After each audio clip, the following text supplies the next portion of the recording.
Welcome to ET exclusive. నేను శివాని.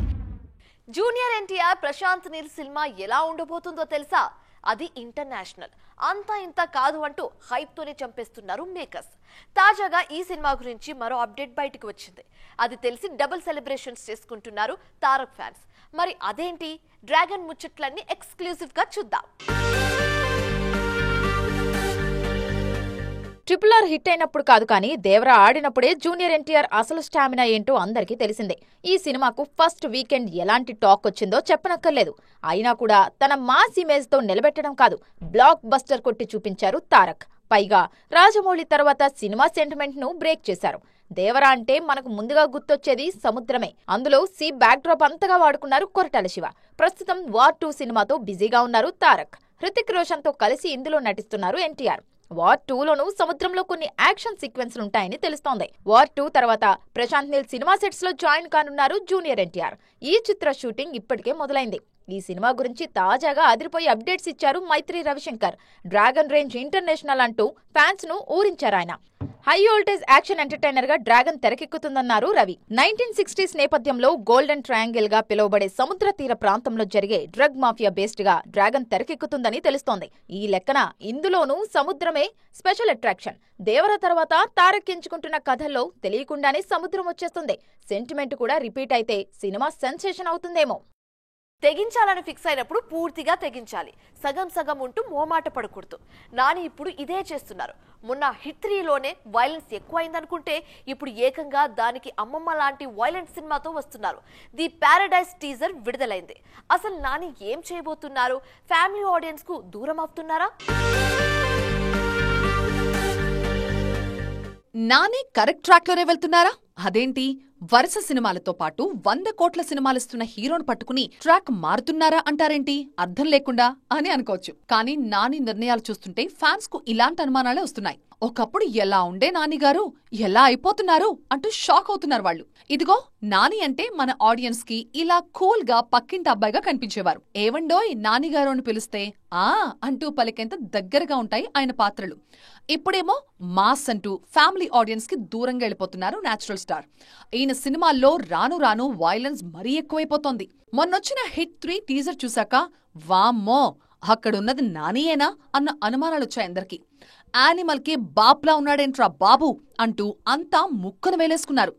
అర్జున్ సర్కార్ పాత్రను అంత సీరియస్ గా తీసుకున్నారు నాని. ఇప్పుడు ప్యారడైజ్ టీజర్ చూశాక ఫ్యూజ్లు ఎగిరిపోతున్నాయి. హిట్ 3 ప్యారడైజ్ సినిమాల టీజర్స్ చూశాక వైలెన్స్ రేంజ్ ఎంతుందో అర్థమైపోతోంది. ఇవి కనుక హిట్ అయితే నాని కెరియర్ నెక్స్ట్ లెవెల్ కు వెళ్లడమైతే ఖాయం. కానీ ఫ్యామిలీ ఆడియన్స్ కు దూరం అవ్వడం కూడా ఖాయమే. పైగా ఈ సినిమాలకు పిల్లలకి నో ఎంట్రీ అని తేల్చేశారు నాని.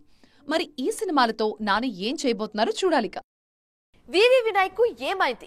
ఆయన ఆరోగ్యం నిజంగానే ఆందోళనకరంగా ఉందా? సోషల్ మీడియాలో వినాయక్ హెల్త్ పై ఎందుకు ఇన్ని రూమర్స్ వస్తున్నాయి? ఆరోగ్యం బాగుంటే కొన్నేళ్లుగా సినిమాలకు ఎందుకు గ్యాప్ మెయింటైన్ చేస్తున్నారు? ఒకప్పుడు ఇండస్ట్రీని షేక్ చేసిన ఈ మాస్ డైరెక్టర్ ప్రస్తుతం ఏం చేస్తున్నారు? వినాయక్ హెల్త్ పై ఫుల్ స్టోరీ చూద్దామా? వివి వినాయక్ పరిచయం అక్కర్లేని పేరు. రాజమౌళి కంటే ముందే తెలుగు సినిమాకు మాస్ మ్యాజిక్ చూపించిన దర్శకుడిన. ఆది, దిల్, ఠాగూర్, బన్నీ, లక్ష్మి, కృష్ణ, ఖైదీ నంబర్ 150 ఇలా ఒకప్పుడు బాక్సాఫీస్ ను చెడుగుడాడుకున్నారు వినాయక్. కానీ అఖిల్, ఇంటెలిజెంట్ లాంటి డిజాస్టర్స్ తో రేస్ లో వెనుకబడిపోయారు ఈ మాస్ డైరెక్టర్. ఒకప్పుడు ఏడాదికి కనీసం ఒక్క సినిమా అయినా చేస్తూ వచ్చిన వినాయక్ కొన్నేళ్లుగా ఖాళీగానే ఉన్నారు. సినిమాలు కాదు కదా, కనీసం బయట కూడా కనిపించడం మానేశారీనా. దాంతో వినాయక్ ఆరోగ్యం బాగోలేదని, ఆయన హెల్త్ సహకరించడం లేదంటూ రూమర్స్ మొదలయ్యాయి. పైగా ఆ మధ్య లివర్ సంబంధిత వ్యాధితో కొన్నాళ్లు బాధపడ్డారు వినాయక్. 2 ఏళ్ల కింద బెల్లంకొండ శ్రీనివాస్ తో ఛత్రపతి హిందీలో రీమేక్ చేసిన వినాయక్ ఆ తర్వాత మరే సినిమా చేయలేదు. ఈ క్రమంలోనే ఓ చిన్న సర్జరీ కూడా జరగడంతో పూర్తిగా ఇంటికే పరిమితమయ్యారు వినాయక్. సర్జరీ తర్వాత పూర్తి ఆరోగ్యంగా ఉన్నారీన. కానీ సోషల్ మీడియాలో ఉన్నట్లుండి వినాయక్ హెల్త్ పై వచ్చిన వార్తలన్నీ ఆయన ఫ్యాన్స్ ను కంగారు పెట్టాయి. వినాయక్ ఆరోగ్యంపై వచ్చిన వార్తలన్నీ అబద్ధమని, ఆయన పూర్తి ఆరోగ్యంగా ఉన్నారంటూ PR టీం కూడా కన్ఫర్మ్ చేసింది. మొన్నటికి మొన్న జరిగిన దిల్ సినిమా రీయూనియన్ లోనూ కనిపించారు ఈ డైరెక్టర్. ఫేస్ లో కాస్త మార్పు వచ్చిన మాట నిజమే, అయినా ఆరోగ్యంగానే కనిపించారు వినాయక్. మండే ఎండలు మండుతూనే ఉన్నాయి, కానీ మన హీరోలు మాత్రం వెనక్కి తగ్గేదేలే అంటున్నారు. షూటింగ్స్ విషయంలో నో కాంప్రమైజ్ అంటున్నారు. చిరంజీవి నుంచి మొదలుపెట్టి ప్రతి హీరో షూటింగ్స్ తో బిజీగా ఉన్నారు. మరి ఏ హీరో ఎక్కడున్నారు, ఎవరు ఏ సినిమాతో బిజీగా ఉన్నారో చూద్దామా, పదండి. చిరంజీవి వశిష్ఠ కాంబోలో తెరకెక్కుతున్న విశ్వంభర సినిమా పాట చిత్రీకరణ ప్రస్తుతం హలో నేటివ్ స్టూడియోలో జరుగుతోంది. అక్కడే సితారా ఎంటర్టైన్మెంట్స్ నిర్మాణంలో ఆనంద్ దేవరకొండ హీరోగా ఆదిత్య హాసన్ తెరకెక్కిస్తున్న షూట్ కూడా జరుగుతోంది. ఇక్కడ రవితేజ మాస్ జాతర, సంపత్ నంది, శర్వానంద్ సినిమాల సెట్ వర్క్ కూడా ఇదే స్టూడియోలో జరుగుతోంది. ప్రభాస్ ఇటు రాజాసాబ్ అటు ఫౌజీ సినిమాలకు డేట్స్ బ్యాలెన్స్ చేస్తున్నారు. ఇక విజయ్ దేవరకొండ, గౌతమ్ తిన్ననూరి కాంబినేషన్ లో వస్తున్న కింగ్డమ్ సినిమా షూటింగ్ పటాన్ చెరు పరిసర ప్రాంతాల్లో జరుగుతుండగా, రామ్ పోతినేని, మహేష్ బాబు కాంబోలో వస్తున్న సినిమా షూట్ రాజమండ్రి పరిసరాల్లో జరుగుతోంది. సాయిధరం తేజ్ సంబరాల ఏటిగట్టులోని కీలక సన్నివేశాల చిత్రీకరణ తుక్కుగూడలో జరుగుతోంది. ఇక నిఖిల్ సినిమా స్వయంభూ షూటింగ్ జన్వాడలో, తేజ సజ్జా మిరాయ్ షూట్ అల్యూమినియం ఫ్యాక్టరీలో, సుధా కొంగర తెరకెక్కిస్తున్న తమిళ సినిమా షూటింగ్ రామోజీ ఫిల్మ్ సిటీలో జరుగుతోంది. చావా తెలుగు వర్షన్ వర్కౌట్ అవుతుందా? ఇప్పటికే 3 వారాలైంది ఈ సినిమా విడుదలై, పైగా 500 కోట్లకు పైగా వసూలు చేసింది కూడా. ఇలాంటి సమయంలో తెలుగు వర్షన్ విడుదలవుతుంది. మరి ఏ నమ్మకంతో ఈ సినిమాను తెలుగులోకి తీసుకొస్తుంది గీతా ఆర్ట్స్? వాళ్ళ ప్లాన్ ఏంటి? అసలు చావా తెలుగు వర్షన్ ఎలా ఉండబోతుంది? 3 వారాలుగా ఇండియన్ బాక్స్ ఆఫీస్ దగ్గర మరో పేరు వినిపించడం లేదు, చావా తప్ప. పుష్ప 2 తర్వాత సైలెంట్ అయిపోయిన బాలీవుడ్ కు ప్రాణం పోసిన సినిమా ఇదే. ఇప్పటికే 3 వారాల్లో వరల్డ్ వైడ్ గా 600 కోట్లు గ్రాస్ వసూలు చేసింది చావా. ఛత్రపతి సంభాజీ మహారాజ్ బయోపిక్ గా వచ్చిన చావాకు అన్ని చోట్ల అద్దిరిపోయే స్పందన వచ్చింది. లక్ష్మణ్ ఉటేకర్ తెరకెక్కించిన చావా సినిమాలో విక్కీ కౌశల్ హీరోగా నటించారు. సంభాజీ సతీమణి యేసుబాయిగా రష్మిక మందన నటించారు. ఈ సినిమాలో యాక్షన్ సీక్వెన్స్లతో పాటు ఎమోషన్స్ అద్భుతంగా వర్కౌట్ అయ్యాయి.